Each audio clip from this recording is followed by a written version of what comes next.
On parle souvent de l'écart salarial entre les hommes et les femmes, salarial donc, mais le véritable fossé est ailleurs. En fait, selon une étude de l'INRS qui vient tout juste de paraître, la question du patrimoine est d'autant plus intéressante. Et là, patrimoine, on parle de la valeur des maisons, des placements, l'épargne, les actifs accumulés au fil de la vie. Le constat est assez frappant. Les hommes possèdent en moyenne 30 plus de patrimoine que les femmes et c'est un écart qui est encore plus important chez les couples. Comment est-ce qu'on explique qu'en 2026, les inégalités financières persistent encore? Les salaires se sont rapprochés. On est à peu près à 89 sous par dollar gagné chez les femmes par rapport aux hommes. Mais le patrimoine, encore une fois, a un vaste écart. Est-ce que c'est carrière, maternité, investissement? Qu'est-ce qui change finalement? J'en parle avec Léa Sadé, qui est vice-présidente de gestion de patrimoine chez IG. Elle est aussi présidente du conseil de l'Institut de planification financière. Bonjour Léa. Bonjour, comment allez-vous? Très bien, merci d'être avec nous. L'étude de l'INRS montre que les hommes accumulent davantage de patrimoine que les femmes, c'est ce que j'expliquais. Est-ce que c'est un portrait qui correspond à ce que vous observez concrètement, vous, dans la pratique de la gestion de patrimoine? Effectivement, on voit encore ce différentiel. C'est sûr que cette étude est importante comparée aux autres parce qu'elle nous rappelle que l'égalité ne se mesure pas seulement par le salaire, mais aussi tout ce qui est patrimoine. Alors tout ce qu'on accumule au fil du temps, que ce soit épargne, placement, immobilier, régime de retraite. Alors le salaire n'est qu'une partie de cette équation. Ce qui crée vraiment la richesse à long terme, c'est le temps qu'on laisse passer à investir, Hmm. qu'on fasse fructifier son argent et de la manière qu'on le fait. Alors, c'est sûr qu'une femme qui met sa carrière sur pause pour s'occuper soit des enfants ou des proches, ses parents qui sont d'un âge euh,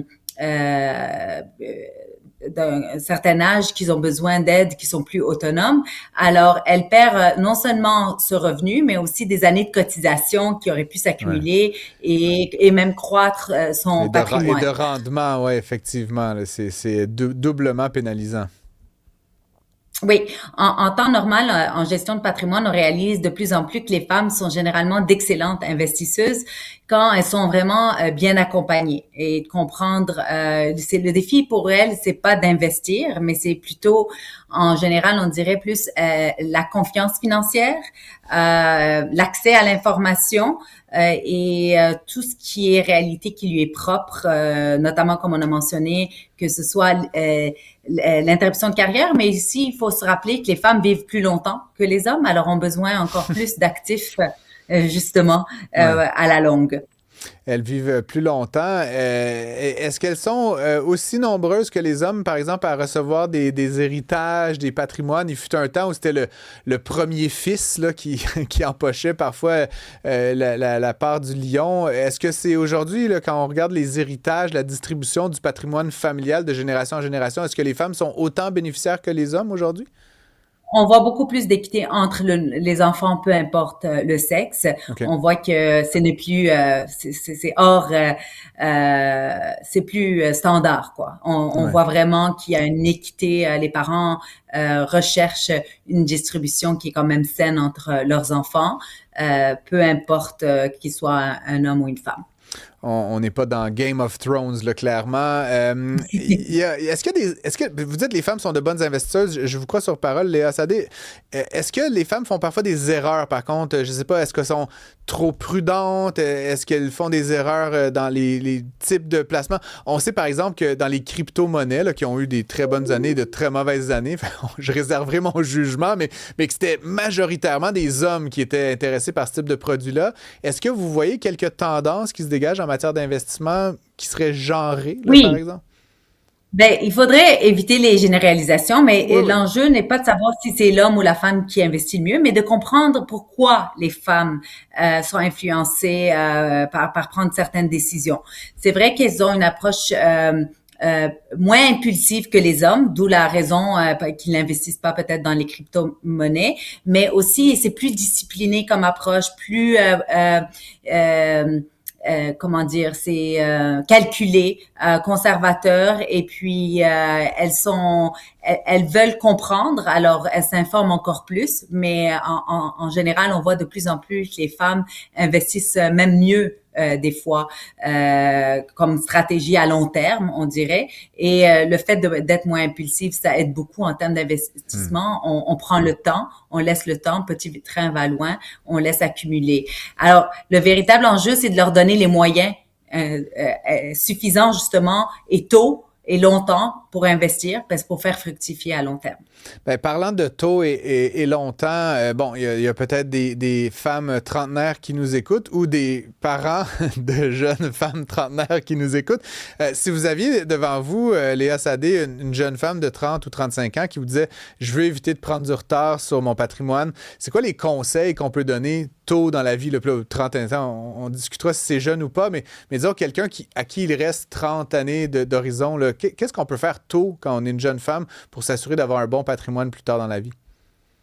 C'est sûr, moi, je lui conseillerais d'aller voir son planificateur financier, d'aller voir quelqu'un qui va l'accompagner à commencer à investir de manière périodique, peu importe le montant, comme on a dit, de commencer tôt et pas attendre quand on a un gros montant, de commencer de manière systématique à épargner parce que l'argent fructifie à long terme de cette manière-là. Alors, une épargne systématique, on réalise pas à quel point ça peut augmenter.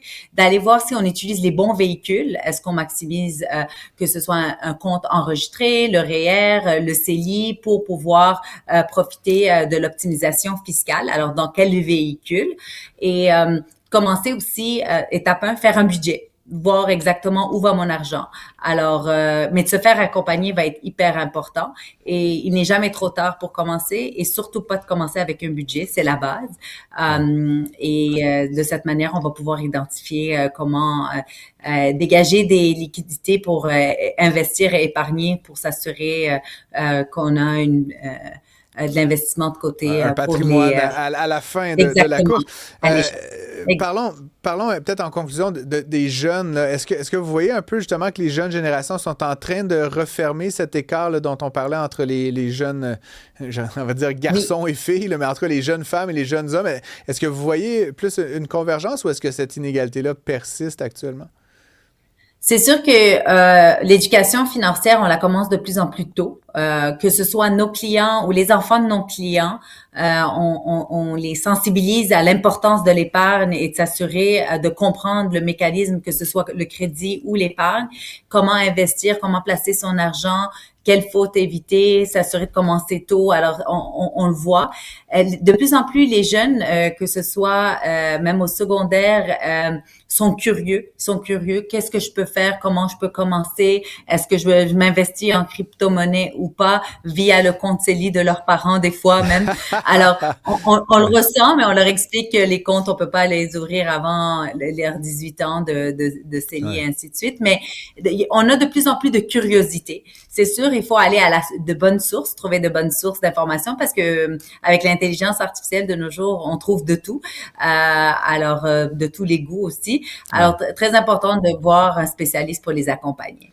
On trouve de tout, en fait, du bon aussi hein, dans l'intelligence artificielle, mais des fois, c'est difficile de faire la part des choses entre ce qui est un excellent conseil qui va peut-être nous orienter et quelque chose qui pourrait être très dommageable ou trop risqué ou mal adapté à notre situation de vie. Donc, voir quelqu'un, hein, Léa Sadé, présidente du conseil d'administration de l'Institut de planification financière, évidemment, je devine que vous allez nous dire que les planificateurs financiers sont de très bonnes personnes à consulter.